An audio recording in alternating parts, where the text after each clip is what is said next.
Well, thank you for having us today. I'm really honored to be here. I work at a Cutting Edge Capital, which, as Usha said, we work to design and execute capital raises for social enterprises so that they can stay focused on their mission and vision and reach out to community for investment. And I'm really excited to be here because I think that notion of impact and of community capital is important within technology and STEM in general. So I'm excited to be here. I'm going to give a brief introduction of the women on the panel today, and then we're going to jump into questions that will flesh out how they do their work and how they measure their social good in the practices and policies and programs that they work with.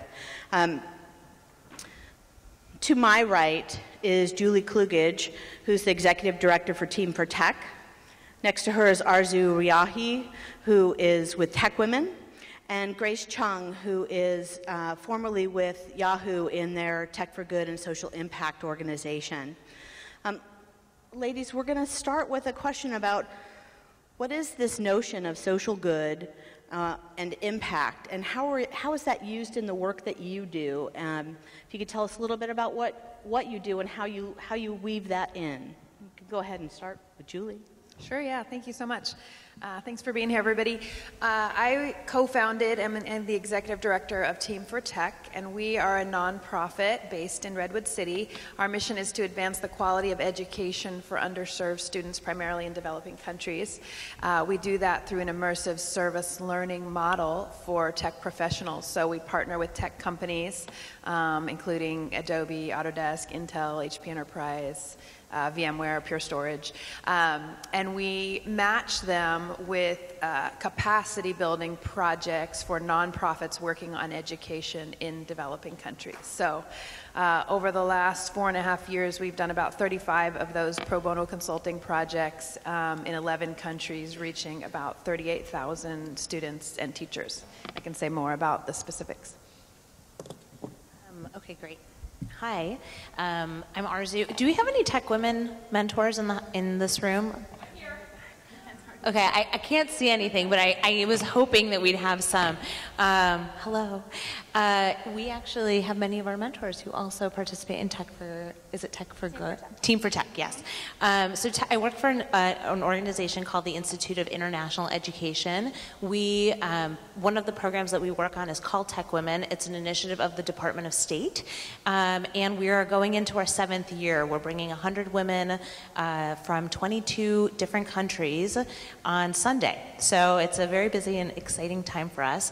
The work is really all about impact. Anytime our government is really funding international programs like Tech Women, what they want to see is a very transformative experience while the women are participating in the program. In this case, the women come here and they're partnered with mentors at leading companies in Silicon Valley, and they work on a project together.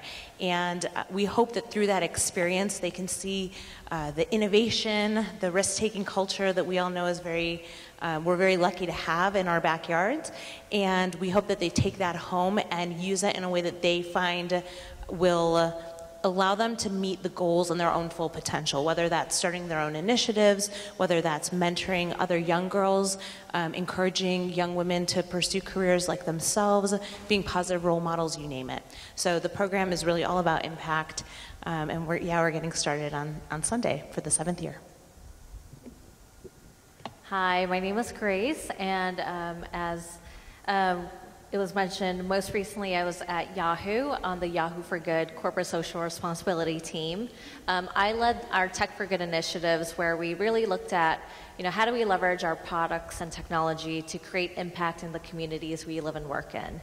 A lot of the times companies, often have traditional philanthropy where they donate money, employees can donate time to different causes they care about, but we really wanted to look at the approach from how can technology and products, which are really our core assets, especially engineers, how can they be deployed to address various social challenges around the world.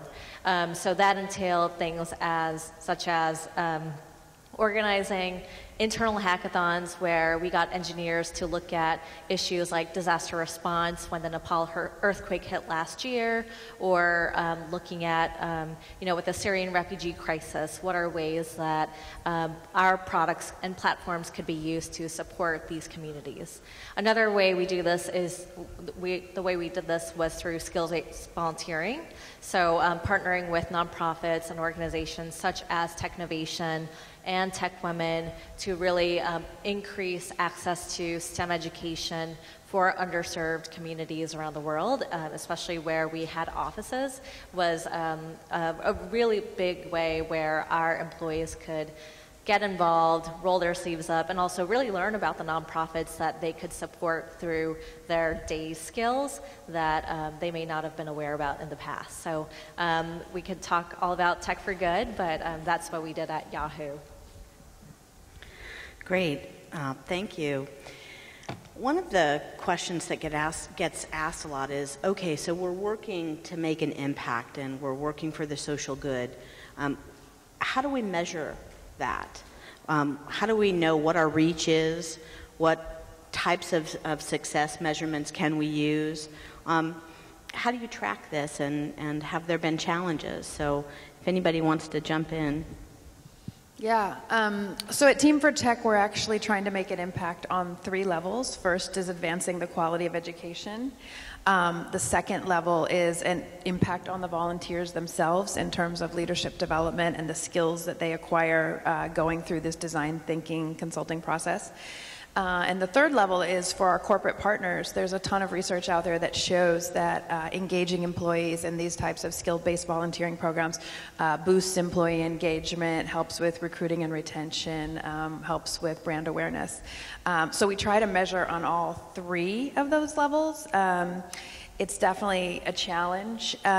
What we've done for our nonprofit partners in terms of measuring the impact on education is we actually had to sort of create a toolkit where we said, okay, each of these projects is unique, but we think that they all share 5 possible impact areas in education. So improved learning outcomes, advanced 21st century skills, improved student engagement and motivation, staff efficiency, and community development. And we actually asked them to choose what applies to their particular project, and they commit to collecting the data on that. Yeah, so measurement, for any of you who have worked in anything like this, measurement is always a big challenge. We see that we'll get like qualitative results really easily, anecdotal things that we try and like assess, but we were having a really hard time with Tech Women finding this solid link between their experience in the US for 5 weeks and whatever came from that afterwards. And because like you can go back home, for example, and start an initiative, but how can we say for sure it's because of their experience here, that 5 weeks or that one interaction with that mentor, whatever it may have been? So what we did was 3 years ago, we developed something called the Action Plan, which is really just a plan of action for the participants to do when they go back home. And the real reason why we did that was because we needed to find a way to track this impact. What we had the Tech Women do is in their country cohorts come up with an idea that they would then implement when they went back home. And then we always had workshops throughout the program that would help enrich the experience. So professional development or leadership type of workshops, but now we were able to tie it back to the action plan. The material and the content didn't change dramatically, but the focus, we were able to actually give it a little bit more meaning by saying, okay, look, instead of talking just about public speaking, let's talk about pitching an idea, for example. Anyways, what we were able to do at that point was when the Tech Women went back home, and what they do is at the end of the program, they actually pitch their idea. It's a very, what we had intended was for it to be very simple and accessible, not something to stress too much about. Our Tech Women happen to be go-getters, and it's a competition, so it does take a life of its own. But really, now we can go back and say, when they go back home, we can say, okay, first of all, how many action plans were developed? Usually it's the number of groups that we have, because they all pitch. Then we can go back and say, okay, how many have started implementation? How many of you are still working on it? How many of you completed implementation? How many of you were able to get funding for that? How much funding were you able to raise? How many of you connected with others in your communities? How many people? So all of a sudden we had all these tangible things we could report on just from that one program change. We still have all the anecdotal fun things, which I think go a very long way, but when it comes to the raw numbers and being able to tie it directly to the program, the action plan was the different program innovation that we launched that allowed us to do that. Yeah, for us, measurement was also very difficult, so we heavily relied on qualitative feedback from our community partners as well as from employees. And Jill, what you mentioned about employee engagement was totally true at Yahoo. What we saw is that not just did employees feel a lot more connected to meaning at work, but teams felt more cohesive working on different projects for these nonprofits together. But in addition, we saw ongoing involvement from employees that they had continued on themselves. So for example, we partnered with a youth social network that provided mental support to youth around the country. And we had a regular pro bono, like volunteer event. And then one employee came to us a few weeks later saying, hey, like we found out that this nonprofit, has security vulnerabilities that, we're just going to gather a team of 5 people from our cybersecurity team and, just do a security review. They could have paid a consulting firm like $100,000 to do this one task that it took a team of 5 4 hours to complete on their own. And what they found was that not only were there 70 vulnerabilities, there were actually 90, and they were able to provide security patches to this nonprofit that otherwise would have cost them a fortune. So, for us, like the qualitative, it may be really hard to kind of say like how many people we impacted or how many people, which communities were affected by the work we've done, but these qualitative stories were really important to us to show like, there's not just external impact, but also internally with our employees as well. Great. I want to take this notion of impact to a personal level, too. So a lot of times we hear the term virtuous cycle when it comes to social impact. And so my question to each of you is, through this process, being a woman in STEM and working on impact issues, what have you personally gained through this? Like, is there something that has really resonated with you or made a difference with your life in working in these areas? We can go in whatever order you want. I don't want to put Julie on the spot. I'm happy to go. So I've worked with the Tech Women program in particular. I'm going on my 7th year, and when I started, I was fairly early in my career, and to be with all of these powerful individuals, our mentors, like many of you in the room right now, and to be consistently inspired, kind of like not even me necessarily, like to me, but just in the peripheral, hearing the messages, hearing the these things that we actually, I feel like we hear them, but we maybe don't believe them. Things like imposter syndrome, or like getting up there and believing in yourself, and have people constantly reinforce that. Having a community that is consistently reinforcing our qualities as women and as individuals in particular, it went a long way. So I actually, on a personal level, feel like my entire career trajectory, how I have grown in my career, my personal life, for those of you who are with the Tech Women program, I mean, just like I got married, I had, I am expecting. There was so much that came out of mentorship that went beyond,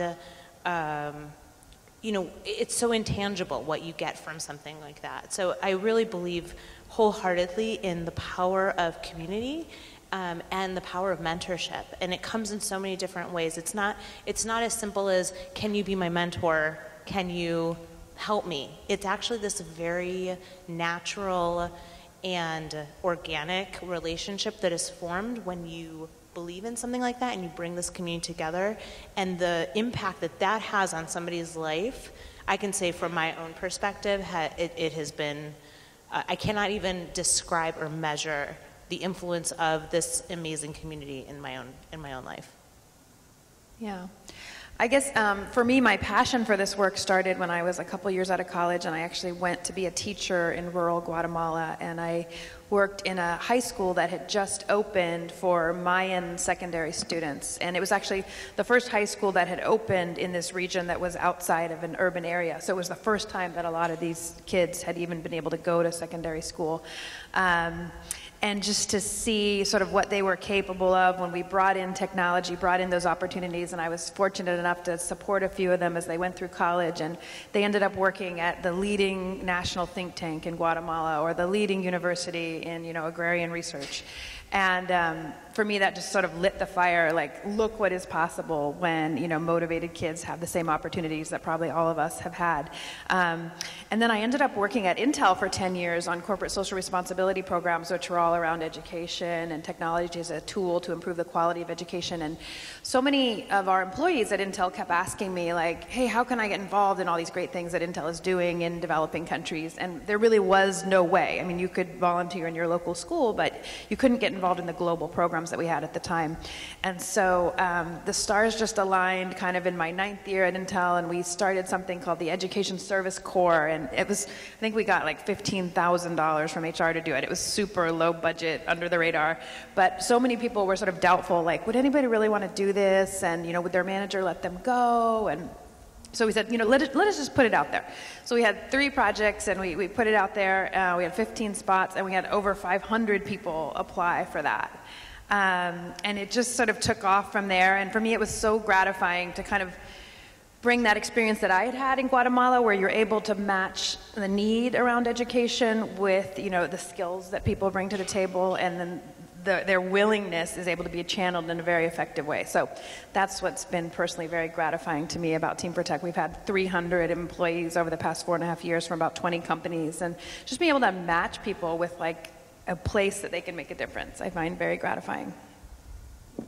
Yeah, for me, I think the biggest impact has been learning that anyone can be a champion for social impact, no matter how big the company. So, our team was really small, really scrappy, CSR feels really good, but, it was a huge challenge going to different engineering and product teams saying, hey, like, we have this opportunity with this nonprofit, could you lend us 20% of your time for like 3 weeks to like get this initiative started. And I think the biggest thing that I learned is that engineers, they may come to the table, especially in such a cush life of Silicon Valley where they really don't know what issues are happening outside of our little bubble, that once you actually show them the problem, the solution proposition, they are willing to help. The biggest thing that I worked on most recently was working with the Yahoo Fantasy Sports app team to put a donation button during the month of October for breast cancer awareness. And, I think it was during these kinds of projects where engineers and product teams started realizing, like, oh, this isn't just charity or feel-good work. This could actually make business sense. Like, this could attract more users or target younger, like a younger millennial base that we've been wanting to reach anyway. So I think a lot of, the biggest impact that I've been feeling is that, CSR isn't just feel-good work. There's so much to be done by engineers, product teams, just any role in the company. Even our HR teams, we had them do resume reviews for various student groups coming onto campus to learn coding, but also leaving with skills that are really tangible and practical for their future. So I think that's really incredible, and I think the role that technology and products can play, like, there's a huge untapped potential here in Silicon Valley that, I would love to encourage those of you who work at big companies to really kind of push for going back. Great, thank you. Each of you have worked in positions where you are making decisions about partners that you'll be working with, or maybe individuals who may volunteer, or companies that you may be partnering with in some way, or nonprofits. I'm curious, when you're thinking about impact, what are you looking for in those kinds of partnerships? Are there key characteristics? Are there things that, if if people want to partner, what should they be working towards to present a partnership opportunity? Well, in the case of Team for Tech, we really act as a broker, bringing together the needs from education nonprofits in developing countries and tech companies who can offer skills to make a difference. On the nonprofit side, we have 3 primary criteria, which is alignment, safety and security, and skills of the volunteers, so that the project has to be aligned with what we know our volunteers can bring to the table. The second is sustainability. We look for organizations who have already been doing great work in education, have a vision for how technology can help them amplify their impact. And the third is measurement. We're pretty strict about the need for the nonprofit to identify those success metrics, meet with us every 1 to 2 months, and then report back at least annual increments on their progress on those success metrics. So that's on the nonprofit side. On the corporate side, I would say we're not super strict. We want everybody to work with us, so come on. But I would say what has led to the most successful relationships there are kind of the willingness to embrace design thinking. These are complex problems, and we scope out the problem, but we need goodwill on the part of the company and the employees to work through it together with us. Sometimes where it's been tough is if a company is just super risk averse and like, hey, I only want to paint the side of this building. You tell me what color to paint it. I show up and paint it. Like, that's not the type of project we're offering.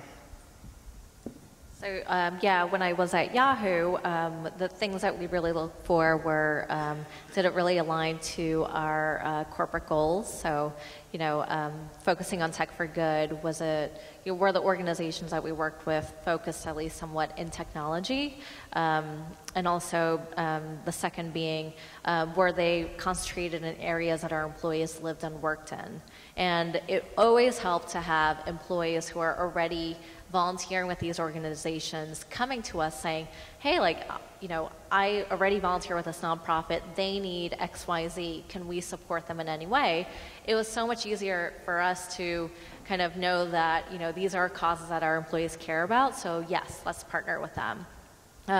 So in the case of Technovation, the fact that they were globally focused, mobile app focused, that they try to teach girls how to think through solving social challenges through mobile apps, to us that was the golden, it hit every mark in terms of our internal criteria of partnerships that we wanted to pursue. So we chased after that partnership proactively.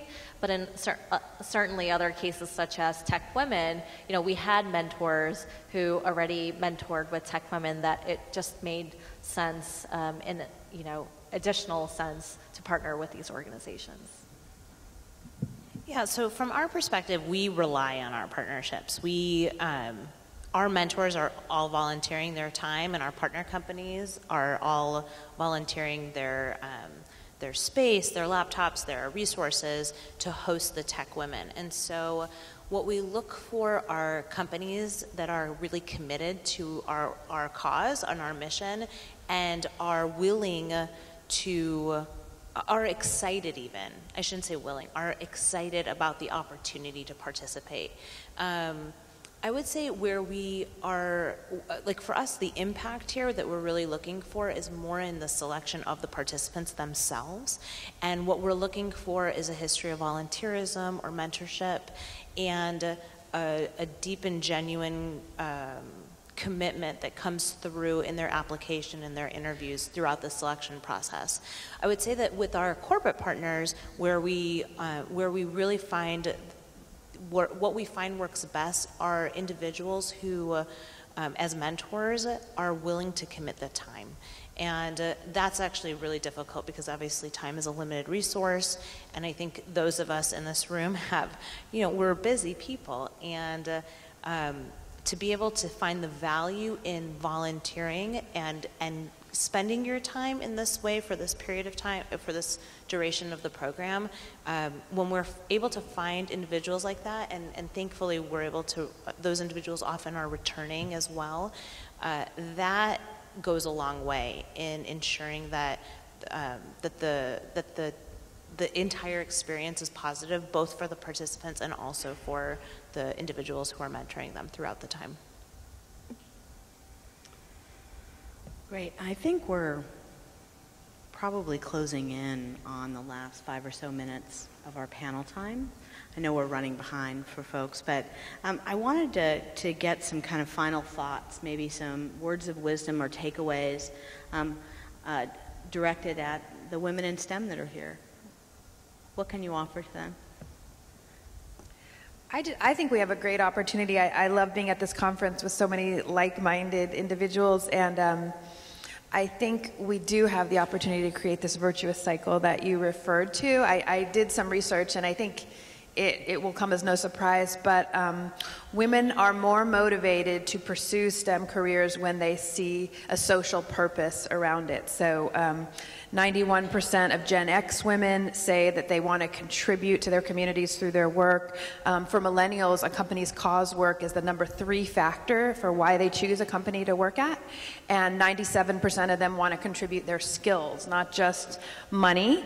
And Lena Nielsen at Berkeley did research showing that engineering programs in dozens of the top colleges that were focused on achieving social good had 50 to 70% representation of women versus, it's between 11 and 14% in the workforce. And that's been true for us as well. I ran the numbers just before I came here to make sure I had the latest and greatest, and 50% of our 300 volunteers to date have been women. And when you look at the representation of women in tech in Silicon Valley, it's 30% at the highest. So we know that women are drawn to this type of work. And then when I see the impact of bringing those women to work on the STEM education projects we're doing in South Africa, in Kenya, in Tanzania, in Vietnam, in Cambodia. I just got back from a project in South Africa at a high school. And our mission is to train teachers and staff, but we also wanted to engage the students. So every day at recess, we set out a table with maker activities and, coding programs, Lego robotics, things. And all the boys would just flock to it. The table was just surrounded by boys, and we'd have to go and seek out the girls to pull them in. And then, the next day we did a coding workshop inside the new lab, and all the boys rushed in, and we were trying to get the girls to come in. And one girl came in about 10 minutes late, and I was like, oh God, she's never going to catch up. Is she going to be able to do this? I walked over at the end, and she had completed 3 times the number of coding projects as the boys and was crushing it. Yeah. And so I just felt how awesome if we can get these women in STEM to come set this example, encourage the girls, and then look what they can do. So that's the virtuous cycle I want us to be working towards. That's exactly it. I think the takeaway I would want to leave you all with is that you can be a part of this movement, if you will. If you're a woman, you absolutely, if you don't feel like there's a space for you in your company to participate in something like Tech Women or any of the programs we've been discussing, you can champion the change. That was very similar to what Grace was saying earlier. I think for the men in the room, it's so wonderful to have you here because your voice is incredibly important at the table as well. And so supporting these kinds of programs and even partnering. So about 4 years ago, we had men serve as Tech Women mentors as well. And that was a big shift for us. It was a women-only program, and we said, you know what, this is silly. Let's invite men to the table and have men co-mentor with women as well. And it's been awesome for our participants to have full exposure to the companies and the individuals who are working at these companies. So I would just say that if you feel, what we often see is that some mentors don't feel like they're qualified enough or they have the time. I feel like once you do 1 year, you try one project or you go for a certain something, you realize it's much easier to make the time, and that the community that you are now a part of, the people that you meet at your own company, the visibility you get as a champion of this particular cause makes it very, very worthwhile in the end.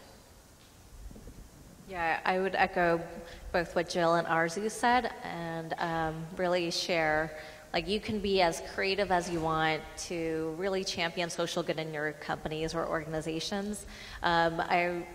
Just a few months ago, as we were looking at before the Verizon acquisition of Yahoo, we're looking at like, okay, how can we just give away to nonprofits that we've partnered with as much as possible. So it even got to like picking up the phone, calling the IT teams and being like, okay, you guys have a bunch of laptops you don't need anymore. Can we get a bunch and donate to various nonprofits who we've partnered with in the past? You know, like finding whatever you can get, no matter, you know, it doesn't need to cost a lot of money. You know, you can avoid bureaucracy, just do it. So I would really encourage everyone to just think outside the box, and whether you're in a position of being a decision maker or not, you know, there are so many ways to get involved just by picking up the phone. Great.